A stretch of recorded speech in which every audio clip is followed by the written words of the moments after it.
Welcome to NextGen Investors.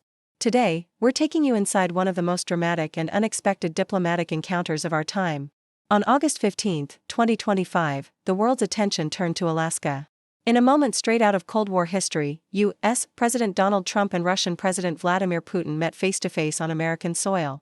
This wasn't just another summit, it was the first direct U.S.-Russia presidential meeting in years, happening against the backdrop of the war in Ukraine, strained NATO relations, and questions about the future of global order.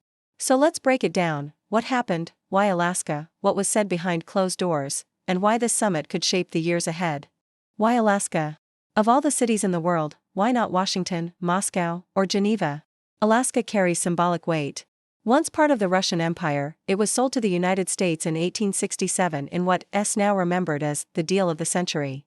Holding the summit there allowed Trump to host Putin on U.S. soil, while also reminding the world of the complex history between the two nations. The venue, Joint Base Elmendorf-Richardson in Anchorage, was chosen for both security and symbolism. For Trump, it was a stage to showcase American military power. For Putin, it was a reminder of Russia's historical footprint in North America. The grand arrival. Trump landed first at 10:22 a.m., followed by Putin at 10:55. What came next was pure political theater. A red carpet emblazoned with Alaska 2025, a flyover of 4 F-22 Raptors and a B-2 Spirit stealth bomber, and a ceremonial welcome unlike anything seen in recent memory. Trump greeted Putin with smiles, handshakes, and even a friendly pat on the shoulder. Side by side, they walked down the carpet as cameras flashed, projecting an image of cooperation to the entire world. The beast ride. Then came the most symbolic gesture of all. Instead of using his own car, Putin stepped into the U.S. presidential limousine, the Beast, alongside Trump. Foreign leaders rarely accept such an invitation. For Trump, it was a show of trust. For Putin, a chance to appear as an equal partner. Reports suggest they spoke privately during the short drive, without interpreters. The mystery of what was discussed only added to the intrigue. Inside the summit. Behind closed doors, the summit shifted to serious business. Originally billed as a one-on-one, the talks expanded into a three-on-three format. United States, President Trump, Secretary of State Marco Rubio, and Special Envoy Steve Witkoff. Russia, President Putin, Foreign Minister Sergei Lavrov, and Senior Aide Yuri Ushakov. For nearly 2.5 hours, they debated Ukraine, NATO, sanctions, and nuclear security. Trump reportedly pressed for a ceasefire framework in Ukraine. Putin, however, held firm on Russia's demands. In the end, no breakthrough was reached, just a promise to keep the dialogue alive. Facing the media. By late afternoon, the two leaders stepped out for a short press conference. Trump called the talks extremely productive, adding, "Many points were agreed to. Some big ones remain. There's no deal until there's a deal." Putin echoed the sentiment, describing the meeting as respectful and even proposing that the next summit be held in Moscow. One unforgettable moment stole headlines, when a journalist shouted, "Will you stop killing civilians?" Putin looked puzzled, cupped his ear, and pulled a face.